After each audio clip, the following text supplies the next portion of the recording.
Olá, para quem não me conhece, eu sou Robson Ferrinho, médico especialista em radioterapia, e hoje estou aqui com mais dois colegas da especialidade, Dr. Bernardo Salvajoli e Dr. Daniel Psibibis. Se por um acaso eu pronunciei o sobrenome errado, Daniel me corrige, tá? E nós estamos aqui justamente para comentar os principais estudos que foram apresentados na ASTRO desse ano, que está acontecendo no momento, e que inclusive foi matéria de apresentação de uma entrevista coletiva de imprensa. Tá? Bernardo, vamos começar com você, se quiser se apresentar e dizer quais os estudos que você selecionou, que vale a pena a gente comentar, apresentar, apontar algum resultado aí que muda alguma prática nossa do dia a dia, e depois a gente passa para o Daniel. Vamos lá. Eu sou o Bernardo Salvajoli, também especialista em radioterapia pelo Instituto do Câncer de São Paulo e pelo HCOR, Hospital do Coração. E é um prazer estar aqui com vocês, um prazer estar falando para a Onconews e gravando essa matéria com as novidades aí do Congresso Americano de Radioterapia. A gente conversou um pouquinho antes, tentou selecionar os principais estudos aí voltados mais para mudança de conduta, mudança de prática. Eu selecionei aqui 3 que vou tentar passar brevemente para a gente ressaltar a importância deles. Tá? O primeiro estudo é um estudo que chama INPIRE, um estudo da plenária do Congresso, um estudo que avaliou o uso do PET-CT, e aí o PET-CT não convencional, marcado com um radiofármaco chamado fluciclovina, ou conhecido como Aximo, nos Estados Unidos. É o único PET para próstata aprovado pela FDA nos Estados Unidos, mas a gente não tem isso disponível no Brasil. Algo similar ao PET de PSMA, só que o PET de PSMA com galho 68 a gente sabe que ele é um pouco superior já a esse PET. Então, esse estudo avaliou os pacientes com recidiva bioquímica, foram 165 pacientes avaliados, randomizados em 2 braços, recidivados, eles iam para a radioterapia com exames convencionais versus a radioterapia com esse PET. E esse estudo é importante porque ele é o primeiro estudo, não é o primeiro estudo randomizado, mas é o primeiro estudo que mostrou a importância, mudanças na prática clínica, e não só na parte radiológica desses pacientes. Então, eles tiveram uma sobrevida livre de falha em 3 anos de 63,75%, em 4 anos de 51,75%, ou seja, quase 25% de redução de falha em 4 anos. Isso chama bastante atenção e mostra para a gente a importância desses exames metabólicos nessa fase de recidiva. Eles encontraram aí uma redução de 35% de mudança no que a gente faria na radioterapia utilizando esse PET. É lógico que essa mudança varia de centro para centro, quem trata mais pelve tem menos mudança, quem trata menos pelve tem mais mudança, mas, de uma maneira geral, a gente sabe que o PET tem uma importância alta nesse cenário de recidiva bioquímica, bem interessante. O segundo estudo, também plenário, é o estudo que avaliou o uso da radiocirurgia no controle álgico de lesões de coluna metastática, principalmente lesões mais radioresistentes. Um estudo canadense, é um estudo que começou com fase 2, mas já era planejado para virar uma fase 3, e foi randomizado pacientes para receber radioterapia convencional, 5 de 400 versus radiocirurgia em 2 frações, que é um esquema de canadense, 24 vezes em 2 frações. Esse estudo foi positivo em controle álgico em 3 e 6 meses, ele reduziu pela metade o que eles chamam de resposta álgica completa em 3 meses e 6 meses, de 35% para algo em torno de 14% ou 16% em 6 meses, e é o primeiro estudo que mostrou esse ganho com o uso de radiocirurgia no cenário de fase 3. A gente já tinha um estudo ano passado, plenária da ASTRO, que foi negativa, mas eles têm algumas diferenças, principalmente na avaliação de questionários. Esse estudo foi melhor desenhado, então mostrou que a gente realmente esperava doses mais altas para doenças mais resistentes, tem controle melhor e além de controle álgico mais rápido e duradouro. E o terceiro estudo é um outro também estudo importante, já voltado para a parte pediátrica, que a gente não costuma ver com muita frequência aí nas plenárias. É o estudo do COG, o ACNS 0331, é um estudo que já há muito tempo a gente aguardava para pacientes com meduloblastoma de risco standard, onde eles avaliaram 2 perguntas: se o uso da radioterapia de neuroeixo com doses menores seria suficiente, e posteriormente a isso eles randomizaram novamente para avaliar se o boost da fossa posterior poderia ser feito só focal, com uma margem ali algo em torno de 2 centímetros, versus toda a fossa posterior, como era feito antigamente. A gente já tinha alguma informação sobre o boost na fossa posterior, a maioria dos centros já fazia de forma reduzida, mas a coluna era uma dúvida que a gente tinha em relação à resposta com doses menores para tentar diminuir efeitos colaterais nas crianças. O estudo ele mostrou que dose de 18 grays versus 23,4 foi inferior, tanto em sobrevida quanto sobrevida livre de eventos, aí reduziu de 85% para 77% a sobrevida. E em relação ao boost de fossa posterior, tanto focal quanto o boost em toda a fossa foram similares. Então, eles mostraram que isso é possível de se fazer, como a gente já vinha fazendo na prática. Tá? Eles fizeram análises moleculares também e mostraram que, principalmente o grupo 4 na coluna, eles falham mais e isso impactou bastante no desfecho deles. Então, de uma maneira global, eles não recomendam que se faça de rotina 18 grays e os próximos estudos estão sendo estratificados baseados nos fatores moleculares para ver se subgrupos podem ser tratados de formas diferentes. Esses foram os que eu selecionei mais brevemente. Mas esses estudos, reparem que muitos, eles apontam coisas que nós fazemos na prática, né? Eles vêm confirmar ao que benéfico a tendência que a gente está fazendo. Né? Me chamou a atenção que só que você comentasse que você faz na prática, repare que hoje, no meio que a gente trabalha, acho que é mais fácil, talvez isso não se reproduza no Brasil inteiro, mas a maior parte dos pacientes que a gente atende com recaída bioquímica de próstata, né, falando daquele estudo de próstata com PET, com PSMA, a maioria, quando tem uma recaída bioquímica, vem com PET, com PSMA para a gente, para avaliar como é que está. E quando tem linfonodos comprometidos, há uma tendência que a gente faz, e aí mundo afora, de tentar aumentar a dose naqueles linfonodos comprometidos, né, e nesse estudo, eles não fizeram esse boost, ele considera no final, inclusive no último slide, aumentar o boost tanto ali na fossa posterior de cápita quanto no linfonodo. Como a maior parte que está nos assistindo é da área de radioterapia, comenta alguma coisa, você faz esse boost tendo o MRT em mãos, precisa mais estudos, a gente, da Beneficência, nós fazemos 25 de 250 grays em toda a drenagem e 25 de 2,4 naqueles linfonodos que estão mais macroscópicos. Pode você ter a ferramenta do MRT, né? Não tem muita evidência que vai trazer benefício, mas você tendo essa ferramenta em mãos, a gente utiliza. Como é que você faz? Não, é uma boa pergunta. É uma resposta não muito clara ainda hoje em dia.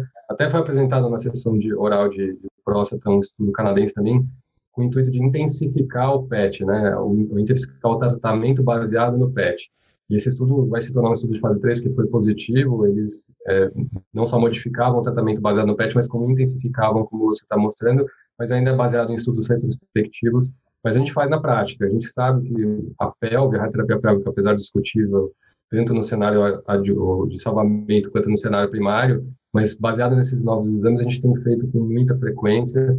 Novos estudos como o Sport Trial lá na recidiva tem mostrado que provavelmente as curvas vão se abrir, então vai virar uma rotina. E os estudos de toxicidade têm mostrado excelente desfecho, praticamente não existe diferença entre tratar a pelve e não tratar a pelve.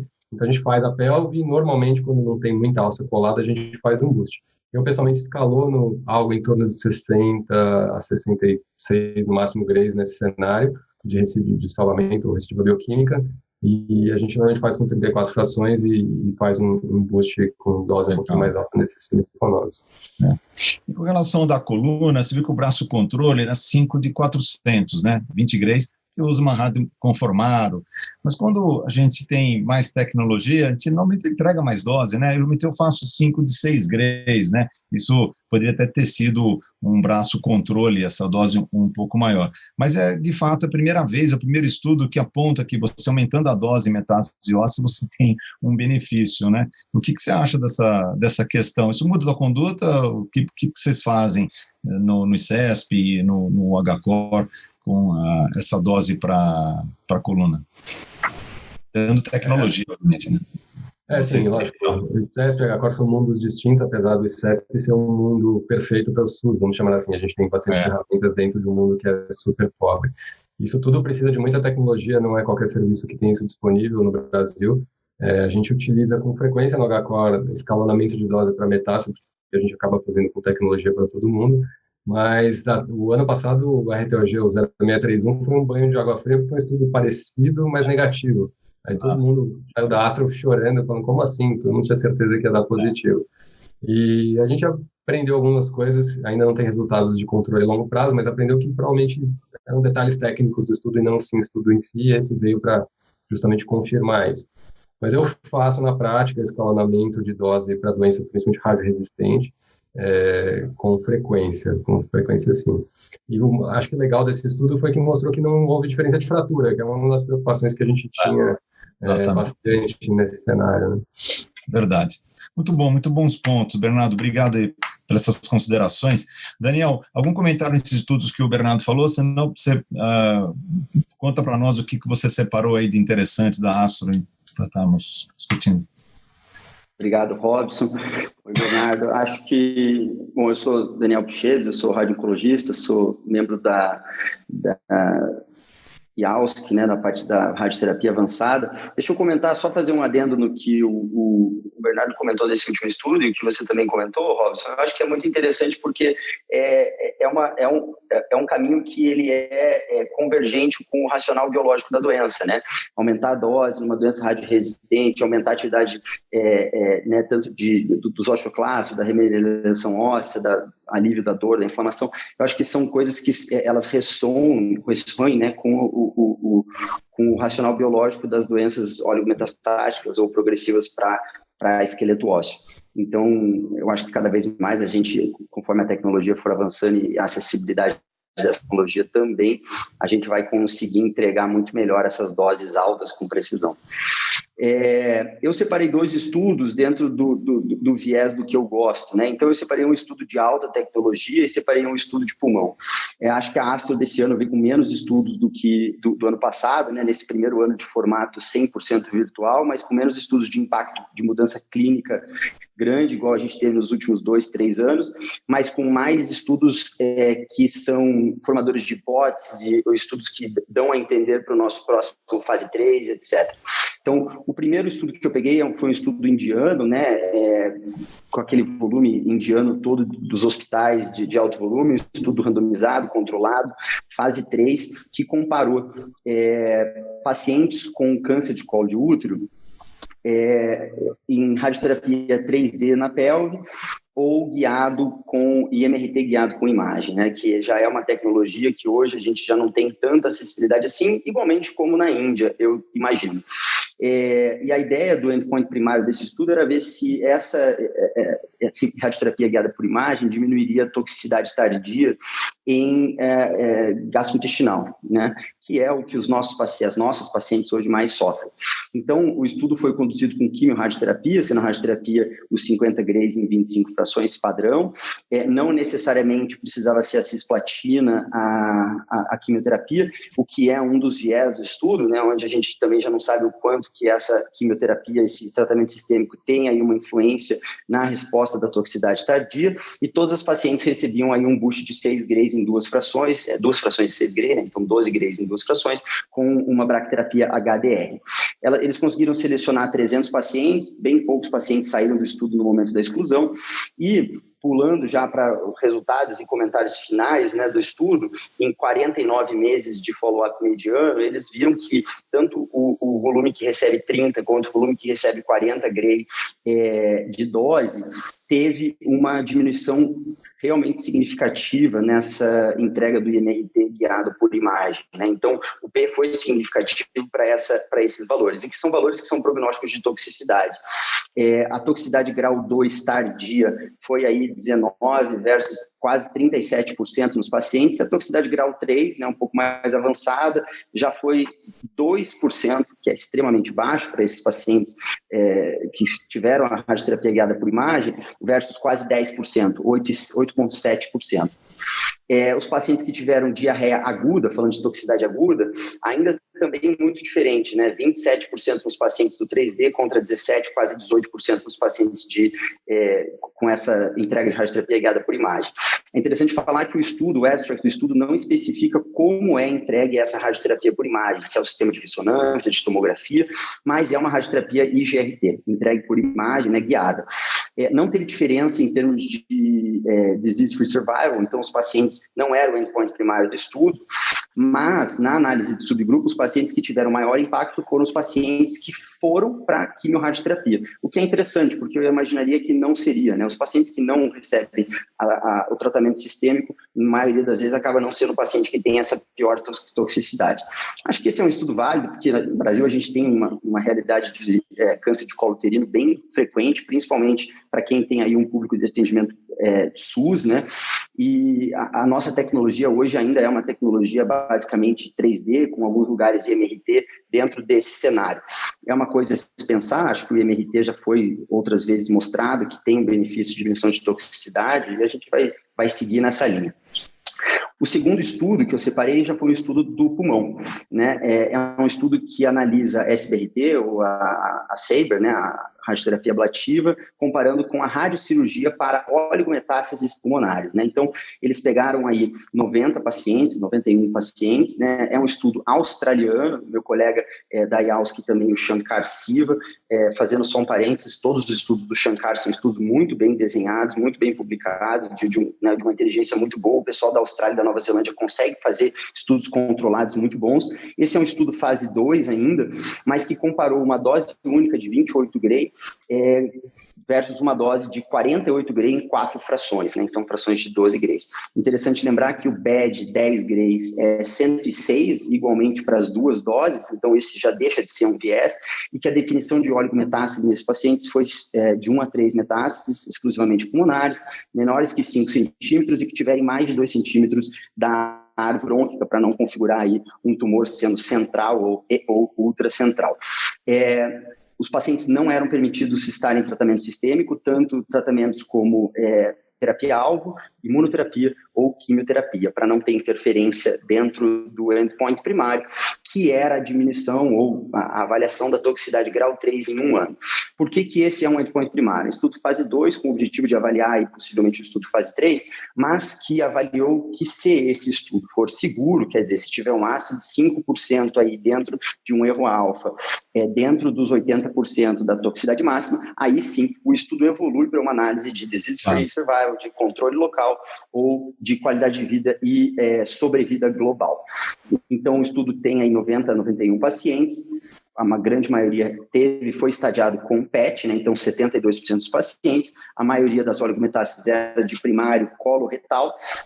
E interessante que todos esses pacientes, todos os pacientes foram revistos como replanejamento e 18% deles precisaram de replanejamento por outro radio-oncologista. Os pacientes todos tiveram os tratamentos entregues com qualidade dentro dos guidelines de SBRT da Astro. 13 pacientes morreram antes por motivos de doença, não motivos de radioterapia. 74 pacientes foram para análise. Dos pacientes que morreram dentro da análise subsequente, só um paciente morreu e foi no braço da SBRT, né, da SABR, não foi no braço da alta dose, o que também é curioso, né?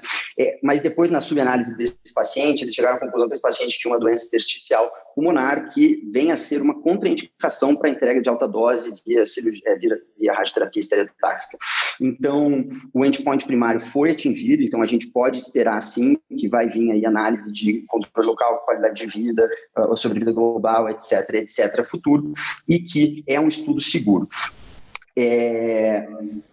Acho que esse é um estudo que mostra para a gente, acho que dentro do nosso atual cenário aí do Covid, que a gente foi meio que quase que apertados a diminuir algumas coisas, hipofracionar algumas e acelerar os nossos estudos em relação a isso, que essa entrega de dose em frações menores e mais ablativas faz sentido no cenário da oligometástase e principalmente da oligometástase pulmonar, diminuindo a toxicidade. Então, é um estudo bem interessante, acho que a gente tem que aí olhar para frente para ter resultados de fase 3. E Daniel, pegando esse último estudo, tem também do RTOG para tumor primário, que compara 34 Grays com 4 de 12, que também tem sido igual. Você acha que é um caminho hoje fazer dose única em pulmão, metástase e tumor primário, muito mais confortável para o paciente?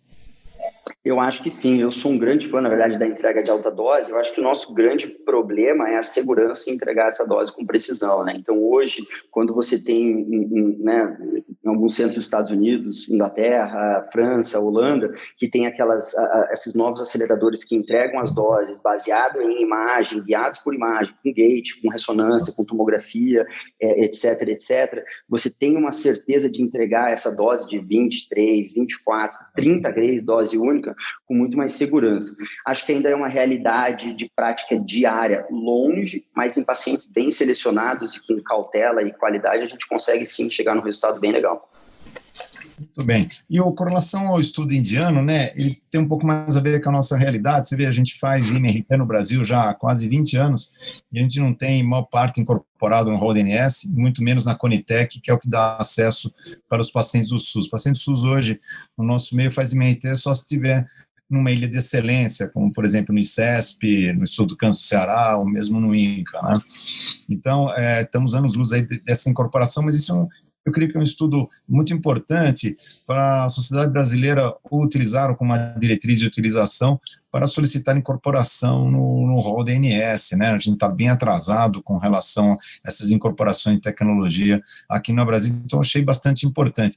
Muito embora, né, tudo é esperado, né, o IMRT, já pode ter muitos residentes aqui assistindo, né, mas o IMRT, ele traz justamente isso, né, uma perspectiva de diminuição de toxicidade, que você entrega, você vê, em pelvis, você precisa fazer um estudo para mostrar benefício clínico, mas na prática você vê, entrega conformada muito mais dose onde não precisa, então um potencial de diminuir toxicidade mesmo, mas não em controle local de doença, porque você está entregando a mesma dose, né? Você faça um escalonamento de dose. Então, isso é um ponto importante. Eu achei interessante esse estudo indiano, ele nos pode ser útil para incorporar essa tecnologia, que incrível que pareça, ainda não está incorporada, né? Concordo com você e fico na torcida. Tá bem. Então, Bernardo, alguma consideração, algo que você gostaria de apontar nesses estudos que o Daniel comentou? Acho que eu concordo com o que vocês já falaram, né? O estudo indiano é a nossa realidade, infelizmente, no Brasil, enquanto a vacina não for totalmente incorporada, a gente vai ter muito câncer de colo uterino. Para mim é uma redução muito significativa. A gente já conhecia esses dados, foi apresentado na ASTRO de 2016, mas agora dados tardios, 16% de redução de toxicidade, sobrevida livre de toxicidade grau 3, para mim é impressionante. A gente vê na prática, eu vejo desesperado, né? Fazendo bracterapia e as toxicidades grau 3 são frequentes, não é incomum. Então, tanto na evolução do MRT, mas eu também destacaria a evolução da bracterapia, que ainda no Brasil engatinha perto de outros países mais evoluídos, com incorporação de imagem, ressonância, tomografia, etc. Então, isso tem que evoluir e acho que isso vai servir, como você falou, para a gente incorporar isso, se possível. Em relação ao estudo do pulmão, acho que o Daniel comentou bem. A única coisa é que realmente o estudo uma de 34 versus 4 de 12 do primário, tem muita gente que fica com o pé atrás porque aquelas curvas começaram a separar, apesar de não significativo. Então, nesse cenário de tumor de colo, que é mais radioresistente que o pulmão, com uma dose... Eu gostaria muito de ver os resultados a longo prazo antes de jurar que eles são equivalentes. Mas 4 de 12 ou 3 de 18 são métodos bastante ablativos e suficientes para esse cenário. É verdade. Bom, o último estudo que a gente gostaria de comentar aqui, para não se estender muito, um estudo já bastante esperado, apresentado pelo grupo do MD Anderson, onde é um estudo randomizado para metástases cerebrais, onde ele compara radiocirurgia upfront, né, de cara, com radioterapia de todo o cérebro, agora para 4 a 15 lesões. Esse estudo foi desenhado porque previamente já se mostrou até 4 lesões, tem 13 estudos randomizados que mostraram que até 3 lesões não faz diferença na sobrevida e o déficit neurocognitivo é menor com radiocirurgia, um japonês até 4 lesões, também o mesmo resultado, e agora vem esse com 4 a 15 lesões, e eu achei bastante interessante esta apresentação, porque ele repete os mesmos resultados de que 1 a 4 aplicações. E eu já ouvi vários oncologistas perguntarem para a gente numa mesa, olha, qual é o número mágico de número de metástases cerebrais para fazer ou não um cérebro total? Quando ele vai... E hoje a tendência, todos nós já fazemos, com o Bernardo, o Daniel, a gente vai atrás com radiocirurgia o máximo que pode, tenta adiar o máximo possível radioterapia de todo o cérebro. Então esse estudo vem de uma fase 3, trazer essa informação que realmente a gente pode fazer isso. ele mostrou que, inclusive, a função neurocognitiva, quem fez radiocirurgia melhorou, no HVLT teve um score positivo, e quem fez o cérebro total tem um score positivo de 0,2, e quem fez o cérebro total tem um score negativo de 0,7, quando avalia aquele critério do HVLT, que é um questionário específico para avaliar a capacidade cognitiva do paciente, né? E, de novo, um pouquinho menos de controle local, a distância com radiocirurgia upfront, mas o controle da lesão tratada melhor, mas sem um peso significativo. O importante é que não teve nenhuma mudança na sobrevida global e o déficit neurocognitivo foi muito maior no cérebro total, então confirma que até 15 lesões a gente ainda pode ir atrás com radiocirurgia, né? Bernardo, Daniel, seus comentários sobre isso? Eu agradeço esse estudo. Eu que trabalho com Gamma Knife, já fui massacrado várias vezes falando que a gente era maluco em fazer radiocirurgia de múltiplas lesões. Realmente, o que importa não é o número. A gente sabe que uma lesão é diferente de múltiplas, mas o número em si não é tão importante quanto o volume e a capacidade que você tem de entregar um tratamento seguro e eficiente com doses baixas no cérebro. Isso dá menos toxicidade. Então, esse estudo ajudou, foi um estudo que sofreu para recrutar e nem acabou o recrutamento, mas eles conseguiram fechar a estatística e mostrou esses resultados positivos e mostrou que a gente já sabia que diminui a toxicidade neurocognitiva e aumenta o controle local e o cérebro pode escapar um pouco mais, mas se monitorar o cérebro a gente consegue controlá-lo. Agora, com drogas novas, a gente está discutindo de fazer isso até em pequenas células, um estudo do Empower, por exemplo, mostrando baixas taxas de recidiva e assim por diante. Então, acho que com imunoterapia, drogas-alvo, provavelmente a radiocirurgia vai ter o seu papel melhor encaixado e menos ainda o cérebro total, que vai usar essas novas drogas para diminuir o número de recorrências à distância dentro do cérebro. Então, é um estudo que ajudou bastante. Eu usei com bons olhos, apesar de um estudo pequeno, mas foi positivo e fecha essa discussão, acho que de uma maneira mais eficiente. Daniel, mudou alguma coisa? Você já fazia 15 lesões? Fácil. Radiocirurgia para todo mundo, hein? Eu acho que o máximo que eu já fiz foram 17 lesões, né? Uma paciente jovem com small cell também. É um tratamento que ficou super legal, a paciente está viva, hoje mora na Holanda. Mas eu concordo 100% com o que o Bernardo falou, né?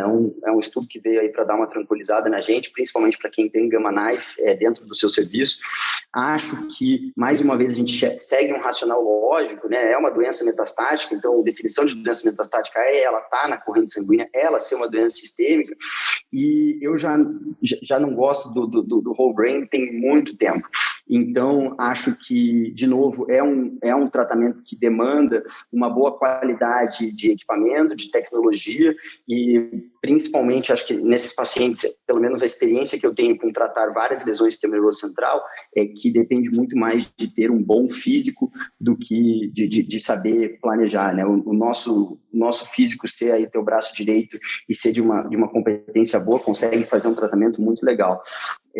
Acho que o único inconveniente é a demora do tratamento, às vezes, para o próprio paciente, né, de ficar deitado na máquina, de levar um pouco mais de tempo, do posicionamento, da correta, né, da correta checagem, do cone bem bater, mas, de novo, é um estudo que realmente anima aí, que dá mais uma sedimentada numa prática que a gente já está tentando buscar há muito tempo para entregar para esses pacientes que hoje são uma nova classe de doente, que é o óligo metastático, já puxando um pouco o lado dos 15, mas ainda é um paciente que vai viver diferentemente de um paciente que vivia antigamente com 10, 15 lesões em sistema nervoso central. Então, fico bem animado.